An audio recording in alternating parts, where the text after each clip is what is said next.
ಮೆಚ್ಚಲೇಬೇಕು. ಯಾರು ಮೆಚ್ಕೊಳ್ಳಬೇಕು ಬಿಡ. ಹೌದಾ? ಮರದಿಂದ ಮರಕ್ಕೆ ಹಾರುವ ಮರ್ಕಟ ನೀರೋರ್ವ. ನಾನೇ ಹೇಳ್ತಾ ಇದ್ದೆ. ನಗಾಡುವುದೇನಾ? ಅಲ್ಲ ಹೇಳಿ ಹೇಳು. ಯಾರೆದ್ರಿಗೆ ನಿಂತಿದ್ದೆ ಅಂತ ಗೊತ್ತಿದೆ. ಬರುವುದಕ್ಕೆ ಬಲವಾದ ಉದ್ದೇಶ ಇದೆ. ಏನು? ಮರದಿಂದ ಮರಕ್ಕೆ ಹಾರುವ ಮರ್ಕಟ ನೀರು. ಹೌದಾ? ನಮ್ಮ ಉಪವನವನ್ನೆಲ್ಲ ಹಾಳುಗೆಡಗಿದಿ. ನಾನೇ. ಹೌದಲ್ವಾ? ನೀನೇ ಆದ್ರೆ ಈಗ ನಾನು ಕೇಳುವುದು ಮತ್ತೇನಲ್ಲ, ಎಲ್ಲೋ ಇದ್ದ ಮರ್ಕಟ ಈ ನಮ್ಮ ಉಪವನಕ್ಕೆ ಬಂದಿದೆ ಅಂತ ಆದ್ರೆ ನಿನ್ನ ಪೂರ್ವಪರ ಬೇಕು. ಆದ್ರಿಂದ ನಿನ್ನಲ್ಲಿ ಕೇಳುವುದು, ನಿನ್ನ ಹಡದ ಪಡೆದ ತಂದೆ ತಾಯಿ ಯಾರು, ನಿನ್ನ ಕೇರಿ ಯಾವುದು ಸಂಪೂರ್ಣವಾಗಿ ಹೇಳಿದ್ರೆ ಕೇಳಬೇಕೇನು ತಾವಕ್ಕ. ಹೇಳ್ತಿದ್ರೆ ಹೇಳದೆ ನಾನೇ ಹೇಳ್ಕೊಂಡ್ರೆ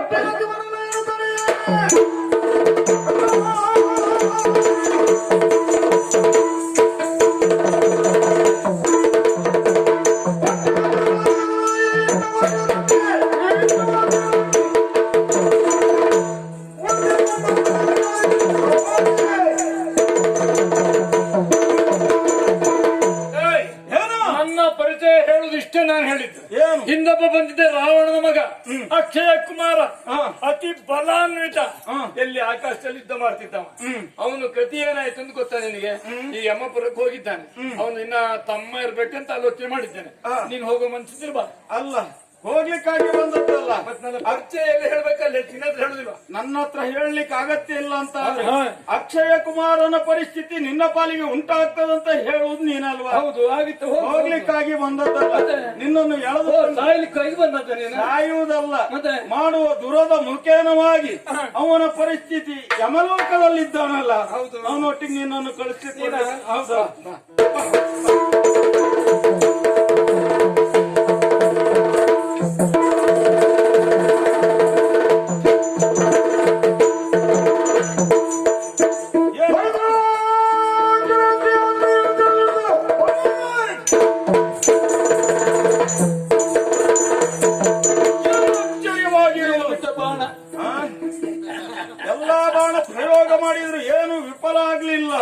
ಪ್ರಯೋಜನ ಬರ್ಬೇಕಂತಾದ್ರೆ ಇನ್ನೊಂದು ಅಸ್ತ್ರ ಇದೆ. ಬ್ರಹ್ಮಾಸ್ತ್ರದಿಂದ ನಿನ್ನನ್ನು ಬಂಧಿಸ್ತೇನೆ.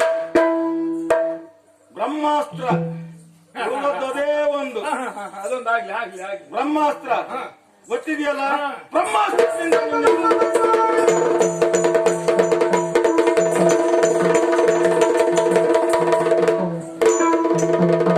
ಇವಾಗ ತೆಗೆದದ್ದು ಬ್ರಹ್ಮಾಸ್ತ್ರ.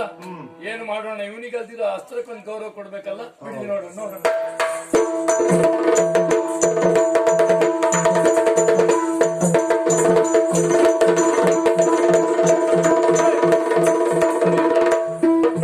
ಮುಂದೆ ಎಳ್ಕೊಂಡು ಹೋಗ್ತೇನೆ.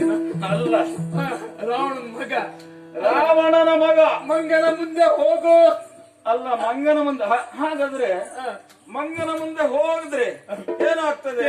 ಮಂಗನ ಆಡಿಸೋನಂತ ಆಗ್ತದೆ. ಅಲ್ಲ, ಅದೆಲ್ಲ ಬೇಡ.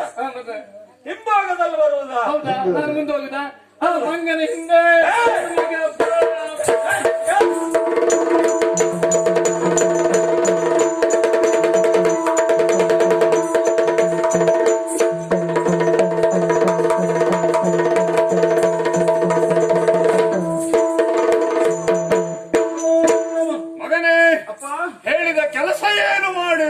ನಿಮ್ಮ ಆಜ್ಞೆ ಅಂತ ನಾನು ಶಿರಸಾವಹಿಸಿಕೊಂಡು ನೇರವಾಗಿ ಉಪವನದ ಪ್ರಾಂತ್ಯಕ್ಕೆ ಹೋದೆ. ಆ ಕಡೆ ಈ ಕಡೆ ಸಂಚರಿಸುವಂತ ಮಂಗನನ್ನು, ಅರ್ಥಾತ್ ಮರ್ಕಟ, ಆ ಮರ್ಕಟನನ್ನು ಬ್ರಹ್ಮಾಸ್ತ್ರದಿಂದ ಬಂಧಿಸಿ ಇಲ್ಲಿವರೆಗಾಗಿ ಕರೆ ತಂದಿದ್ದೇನೆ. ಬ್ರಹ್ಮಾಸ್ತ್ರ ಹೋಯ್ತು. ಒಂದು ಕುತ್ಕೊಳ್ಳೋದಕ್ಕೆ ಏನಾರು ಆಸನ ಕೊಡ್ತೀರ ನೀವೇನಾರ? ನಮ್ಮಲ್ಲಿ ಯಾವ್ದು ಆಸನ ಇಲ್ಲ.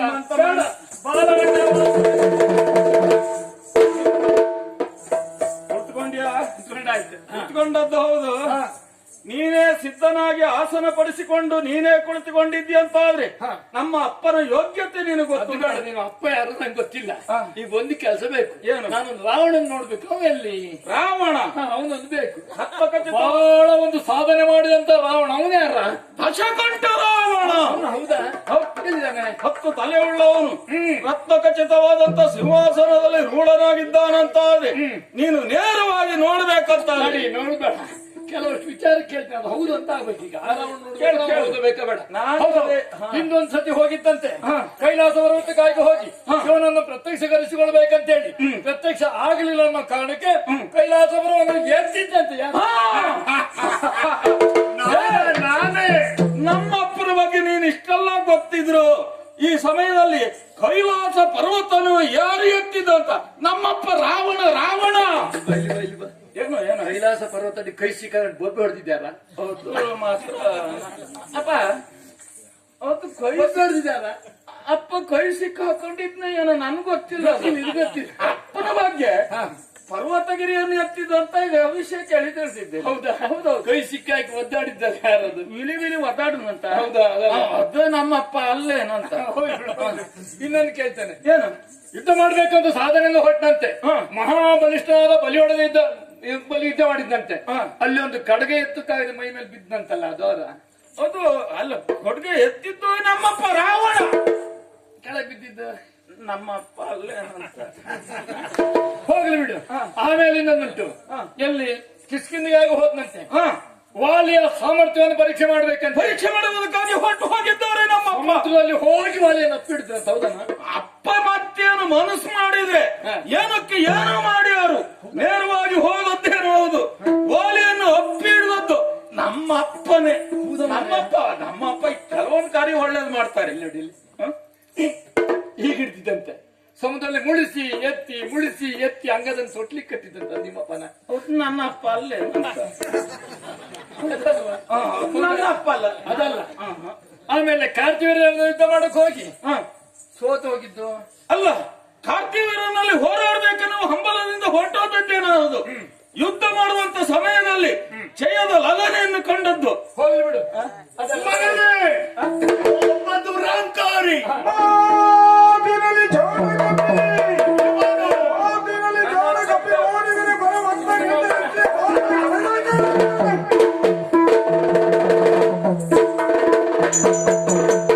ಮಗನೇ, ಇವನೊಬ್ಬ ದುರಂಕಾರಿ ಎನ್ನುವುದು ನಮಗೆ ಅರ್ಥವಾಯಿತು. ಈಗ ತಿಳಿದುಕೊಂಡಿದ್ದೆ. ಇದು ಏನು ಎನ್ನುವುದು ತಿಳಿಯದೆ ಇದು ರಾಜಸ್ಥಾನ. ಈ ಅರಮನೆಯಲ್ಲಿ ನಡೆಯಬೇಕಾದಂತದಕ್ಕೆ ಗೌರವವನ್ನು ಕೊಡದೆ ತನ್ನ ಬಾಣಾಸನದಿಂದ ಬಿಗಿದು ನನ್ನಕ್ಕಿಂತ ಮೇಲೆ ಕೂಡ್ತಾನೆ ಅಂತಾದ್ರೆ ಈ ಕಪ್ಪಿಗೆ ದುರಂಕಾರ ಅನ್ನೋದೇ ಮತ್ತೇನು ಅಲ್ವ. ಎತ್ತರದಲ್ಲಿ ಕುಳಿತವರನ್ನೆಲ್ಲ ಕೆಳಗಿಳಿಸಬೇಕಾದದ್ದು ನಿಮ್ಮ ಹೊಣೆತನ ಅಲ್ವಾ? ಏನ್ ಮಾಡ್ಬೇಕು ಗೊತ್ತುಂಟ? ಈ ಕಪಿಗಳಿಗೆಲ್ಲ ಇರುವುದೇನು ಬಾಲ, ಅದೇ ಇವನಿಗೆ ದುರಂಕಾರ. ಅದನ್ನೇ ಬಲಿದು ಕುಳಿತಿದ್ದಾನೆಂತಾದ್ರೆ ಅವನ ಬಾಲವನ್ನು ಹೇಳಿದು ಅದಕ್ಕೆ ಬಟ್ಟೆಯನ್ನು ಸುತ್ತಿ ಆ ಬಾಲಕ್ಕೆ ಎಣ್ಣೆಯನ್ನು ಹಾಕಿ ಬೆಂಕಿ ಕೊಟ್ಟು ಬಾಲ ಸುಟ್ಟ ಬಂದನಾಗಿ ಬಿಡಿ ಇವನನ್ನು.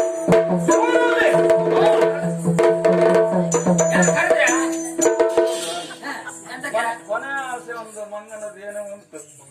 ಬಾಲ ಒಂದು ಮುಟ್ಟಕ್ಕೆ ಹೋಗ್ಬಿಡಿ, ಸಿಕ್ಕಾಕ್ಬಿಡ್ತೀವಿ. ಅಲ್ಲ, ನಮಗೀಗ ನಿನ್ನ ಬಾಲದಿಂದಲೇ ತೊಂದರೆ ಆದತ್ತೆ. ಉಪದ ಕೊಟ್ಟದ್ದು ಬೇಡ, ಈಗ ಸುಮ್ಮನೆ ಇದ್ರೆ ಒಳ್ಳೆದಾಯ್ತದೆ. ಬಾಲ ಮುಟ್ಟಬೇಡಿ. ಅಲ್ಲ, ಬಾಲ ಎಷ್ಟುದ್ದವಾಗಿದೆ. ಯಾಕೆ ಮನದ ಇಚ್ಛೆಯನ್ನು ಈಡೇರಿಸಬೇಕಂತಾದ್ರೆ ಬಾಲ ಎಷ್ಟು ಉದ್ದನು ಬೆಳೆಸಿಕೊಳ್ತಾನೆ, ಎಷ್ಟು ಬೇಕಾದ್ರೂ ಬೆಳೆಸಿಕೊಡ್ತಾನೆ. ಕೆಲಸ ಮಾಡಲ್ಲ. ಈ ಬಾಲ ಸುಟ್ರೆ ನಮ್ ಜಾತಿಲಿ ಸೇರ್ಸ್ಕೊಳಲ್ಲ. ಬಾಲ ಸುಟ್ಟು ಮಂಗ ಬಂದ್ ಮಾಡ್ಬೇಕು. ಅದು ನಿನ್ ಜಾತಿಗೆ ಸೇರ್ಸ್ಕೊಳ್ಳೋದು ಯಾರುಂಟು? ಜಾತಿಗೆ ಸೇರ್ಲಿಕ್ಕಾದ್ರೆ ನೀನ್ ಇರ್ಬೇಕಲ್ಲ. ಹೌದೌದು, ಮಾಡ್ತೀರಾ? ಅಷ್ಟು ನಾವು ಮಾಡ್ಬೇಕಂತಾನೆ ನಿನ್ನ ಅಲ್ಲಿಂದ ಇಲ್ಲಿವರೆಗಾಗಿ ಕರೆದು ಬಂದದ್ದಲ್ಲ. ಮಾಡಿ ಯೋಚನೆ ಮಾಡ್ಬೇಕಾದದ್ದಲ್ಲ. ಆತನ ಬಾಲ ಇದೆಯಲ್ಲ, ಬಾಲಕ್ಕೆ ಬೆಂಕಿಯನ್ನು ಕೊಡಬೇಕು. ಈ ಲಂಕಾ ನಗರವನ್ನು ಪ್ರವೇಶ ಮಾಡಿದ ಕ್ಷಣ ಬಹಳಷ್ಟು ಉಪದ್ರ ಕೊಡ್ತಾ ಇದ್ದಾನೆ. ಯಾರಿಂದ ಉಪದ್ರ ಆದದ್ದು? ಇವನ ಬಾಲದಿಂದ ಉಪದ್ರ ಆದದ್ದು. ಅವನಿಂದಲ್ಲ, ಅವನ ಬಾಲದಿಂದ. ಬಾಲದಿಂದಲೇ ಉಪದ್ರ ಆದದ್ದು. ಆದ್ರಿಂದ ಈತನ ಬಾಲಕ್ಕೆ ಬೆಂಕಿಯನ್ನು ಕೊಟ್ಟು ಈತನನ್ನು ಸುಟ್ಟು ಬಿಡಬೇಕು. ಆ ವ್ಯವಸ್ಥೆ ನನ್ಗೆ ಹೇಳ್ಕೊಡ್ಬೇಕಾ? ನಾನು ಇಷ್ಟೊತ್ತು ಕಾಯ್ತಾ ಬೆಂಕಿ ಕೊಡ್ಬೇಕಾಗಿದೆ. ಹೌದಲ್ಲ, ಯೋಚನೆ ಮಾಡಬೇಕಾದದ್ದಿಲ್ಲ. ನಾನು ಕೆಲ ವ್ಯವಸ್ಥೆ ಮಾಡ್ತೇನೆ. ಅಪ್ಪನ ಆಜ್ಞೆ ನನ್ನಲ್ಲಾಗಿದೆ. ನನ್ನ ಆಜ್ಞೆ ನನ್ನ ತಲೆ ಮೇಲಿದೆ. ನಮ್ ಕೆಲಸ ಪೂರೈಸಿ ಮನೆಗೆ ಹೋಗೋಣ. ಮಂಗ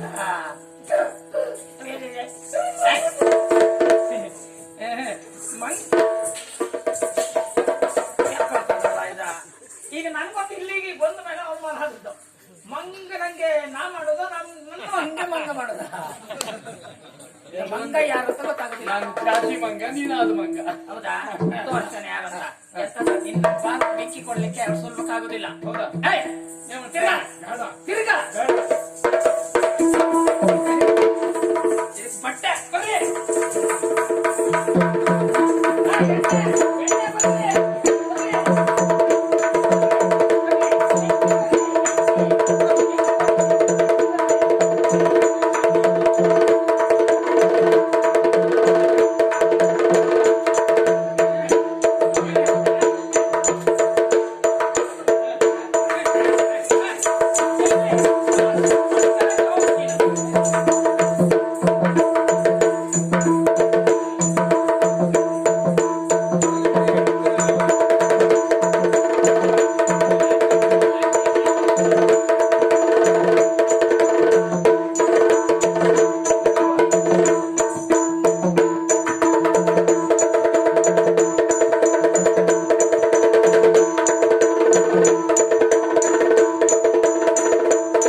ಪಟ್ಟಣೆಲ್ಲ ಸುಟ್ಟು ಬಿಟ್ಟಿದ್ದೇನೆ, ಆದ್ರೆ ಒಂದು ಮನೆಯನ್ನು ನಾನು ಬಿಟ್ಟಿದ್ದೇನೆ, ವಿಭೀಷಣನ ಮನೆಯನ್ನು ಬಿಟ್ಟಿದ್ದೇನೆ. ಹಾಗಾದ್ರೆ ನಾವು ಬಂದದ್ದು ಉದ್ದೇಶ ಆಯ್ತಲ್ಲ, ಹಾಗಾಗಿ ಚೂಡಾಮಣಿಯನ್ನು ತೆಗೆದುಕೊಂಡು ಹೋಗಿ ರಾಮನಿಗೆ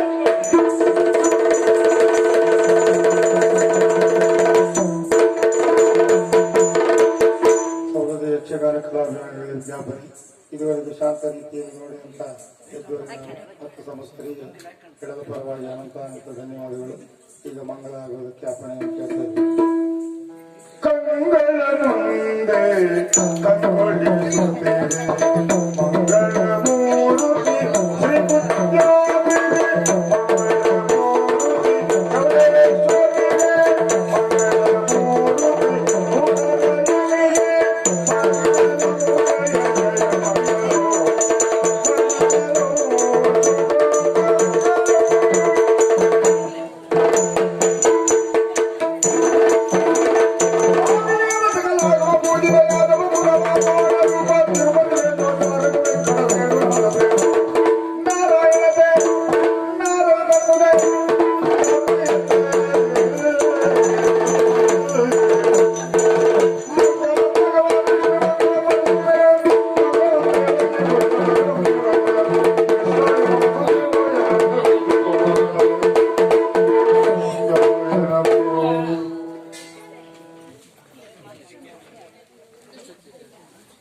ಲೈಟ್ ಹಾಕ್ಸರ